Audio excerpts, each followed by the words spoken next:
I want to, in fact मैं तो जानना चाहता ही हूँ, बट जनता जानना चाहती है, I am sure, about the BTS of dance plus. Behind the scenes. हाँ, हाँ, कि कुछ ऐसी कहानी शेयर कर दो। डांस प्लस खुद ही बीटीएस है।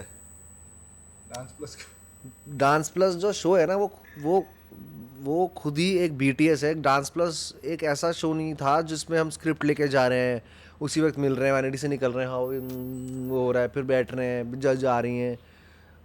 हम दोस्तों ने मिलके वो शो बनाया है।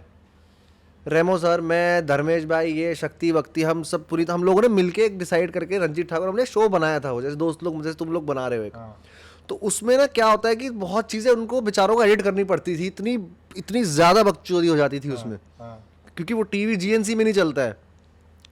इतना हो जाता था वो कि वो एडिटर को एडिट करनी पड़ती थी कुछ कुछ चीज़ें। हाँ तो वो जो हम जैसे हैं रियल उसमें, वैसे ही हम लोग वहाँ पर मज़े करते थे। जो मैं मज़े शक्ति के साथ करता था वो वैसे ही करता था मैं उसके साथ, लाइफ में भी मज़े करता था।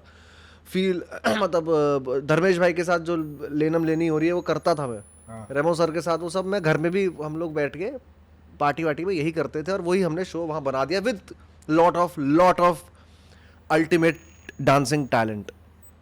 टैलेंट को पीछे नहीं छोड़ते थे हम उस शो में। आई एम श्योर भाई। वो शो एक ऐसा शो था जिसमें बहुत जगह मैंने बाकी जगह भी किया होस्टिंग में, वो बड़ी दिक्कत, वो इसीलिए मैंने ऑफ हुआ था कि भाई मेरी माँ की साड़ी, मेरे बाप का वो डांस तो पता नहीं कहाँ है अभी, होगा मेरे का सेकेंड हाफ में होगा।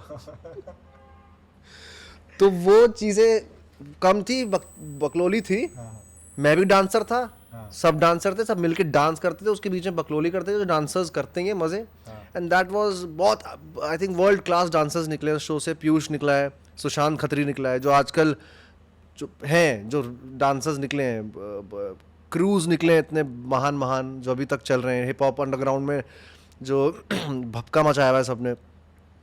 So that show created and has given lot of great artists, I feel. But कुछ तो मसाला दो। मसाला ये भाई, मसाला का फिर वही बात, कंटेंट चलो, कहते तो इसको बिग बॉस इसको वाली बात कर दी। पॉलिश, हाँ अरे हाँ, पॉलिश कर देते, थोड़ा कंटेंट दे दो कुछ। कंटेंट देता हूँ तुम्हें। कंटेंट उस शो का ये है कि एक दिन नहीं, मैं सोचना पड़ता है मैं क्या कंटेंट दूँ, कहीं मैं बोल दूँ। नहीं नहीं, सोच के बोलो आराम से, कोई स्ट्रेस नहीं है। क्या कंटेंट दूँ यार उस शो का, यार यही है कि अंडर प्रेशर। वो शो ही कंटेंट था ना। दिक्कत ये है कि वो शो में ऐसा कुछ बीटीएस, कुछ भी कोई भी बीटीएस, कोई भी कहानी अगर आपको शो से शेयर करने का कुछ भी याद आ रहा हो, या वो जोक वाला बता दो कि जो आप अच्छा मैंने सारे वो जोक वाला तो ये है कि भैया वो ऐसी सुबह बैठता था, संटा मंटा के जोक्स निकालता था, वो रेमो सर पर थोप देता था। आखिरी आखिरी मैंने यही किया है वो, क्योंकि वो है कि जोक जोक सब कर सकते हैं, उसको फूटना मेन है। भाई, आप जो हंसते हो ना, वो जोक मारने के हाँ, बाद वो एक बार फूटना, आप वो कर दो भाई। वो मैं करूँगा, तो अभी वो, करूँगा। हाँ वो ऐसा है कि वो जोक फूटना मेन है। हाँ वो जोक फूटेगा नहीं तो फायदा नहीं है। फूटता किसमें, जब तुम अपने में मारो यार। एक हाँ बार ना रेमो सर जा रहे थे, अब एक बार वो कर दो जैसे अपना है तो वो फूटता है। तो मैंने वही किया वहाँ पर स्टेज में, वो सारे जोकों में उनको डाल दिया, और वो फिर जोक मारते ही वो हंसना वही होता था। वो कुछ अलग ही टाइप की हंसी आती थी मेरी वो। कुछ ऐसा आता था वो, बहुत ही वैसा था वो, अंदर से था, फ्रॉम द एपिग्लॉटिस। एक बार गोविंदा सर मेरे पे गुस्सा हो गए थे स्टेज में। बताओ हाँ, ये नहीं किसी को था, वो एडिट हो गया था पूरा। बताओ बताओ। वो मेरे साथ इतने सालों से मैं होस्ट कर रहा था, सब आए हैं वहाँ, कभी किसी कोई, सब लोग हंसे हैं, खेले, कोई प्रॉब्लम कभी नहीं हुई है। एक दिन पता नहीं क्या हुआ गोविंदा सर को, तो पहले तो मुझे वैनिटी में उन्होंने बुलाया, मेरे को बहुत तारीफ की, मैंने बढ़िया कर रहा है तू, है बहुत अच्छा कर रहा है तू, ऐसा करके मुझे बोला। मैंने कहा भाई गोविंदा द दो great Govind, artist, the Govinda, वो तो मेरी तो वहाँ ज़मीन पैरों तले मतलब वो हो गई थी। मैंने कहा यार और कुछ चाहिए ना, इनको देख देख के हमने कॉमेडी अगर करनी है, एक्टिंग, मतलब is one of the greatest actors. मैंने कहा भाई तारीफ कर दी। फिर मैं जैसे MJ5 था, MJ5 जो हाँ ग्रुप हाँ है, हाँ हाँ उसमें कार्तिक था, मेरे दोस्त ही हैं वो, मैं उनसे कर रहा था बकलोली। मैंने कहा भाई आज तो सूट पहन के आए हो, मेरे को एंकर को इतना अच्छा सूट नहीं मिलता, तुम्हें MJ भाई बड़ा अच्छे अच्छे सूट देते हैं प्रोडक्शन, ऐसा कुछ बोला मैंने। बदतमीज है लड़का। मैंने कहा ये आवाज़ कहाँ से आई। तब तक तो देखा गोविंदा सर मुझे डांटने लग गए। ओ भाई, और ये लाइव लाइव ये हो रहा है, टेप हो रहा है, वो ओ सब कर भाई। रहे हैं।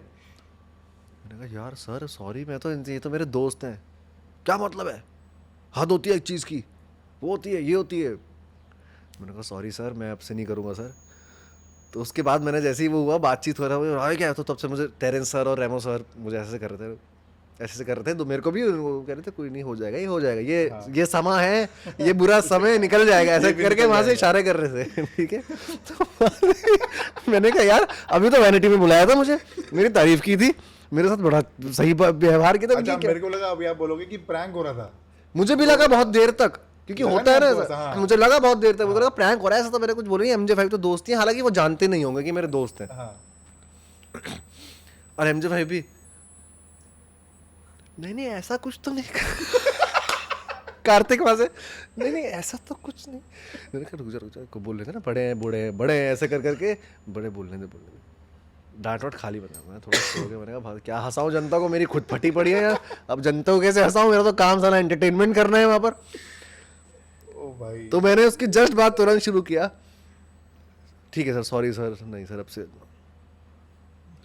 हाँ जी MJ5 जी।